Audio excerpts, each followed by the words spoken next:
ప్రభు అయిన యేసుక్రీస్తు నామములో ప్రత్యేకమైనటువంటి శుభములు ఈ శనివార దినము మీకు తెలియపరుస్తూ ఉంటున్నాను.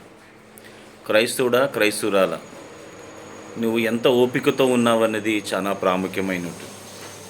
క్రైస్తవుడైనంత మాత్రంలా గొప్ప విషయం కాదు, ఓపిక సహనం అనేది చాలా గొప్ప విషయం.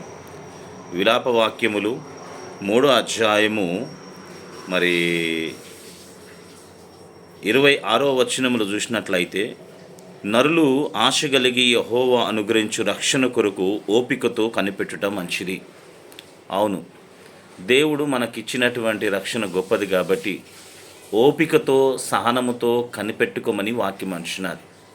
ప్రార్థన చేసి నిరసించిపోయి ఉన్నావేమో, పదే పదే ఆలోచించి నీ జీవితంలో కార్యాలు జరగక నిరుత్సాహ స్థితిలో పడి ఉన్నావేమో, లేకుంటే నీ జీవితంలో ఉపవాస దినాలు ఉండి ఉండి కూడా ఎటువంటి కార్యాలు జరగకుండా నువ్వు బ్రతుకుతున్నావేమో. దేవుడు అంటున్నాడు, ఓపిక అనేది చాలా ప్రాముఖ్యమైనటువంటిది. బైబిల్ గ్రంథంలో చూసినట్లయితే ఒక నడుము వంగిపోయినటువంటి స్త్రీ 18 సంవత్సరాల నుంచి బాధపడుతున్నది, కానీ ఎంతో ఓపిక కలిగింది. కానీ సమయం వచ్చినప్పుడు దేవుడు నేరుగా ఆమెని పిలిచి ఆమెను స్వస్థపరిచి ఉంటున్నాడు. ఇదిగో నీ ఓపికను బట్టి, నీ సహనాన్ని బట్టి దేవుడు దీవించబోతూ ఉంటున్నాడు.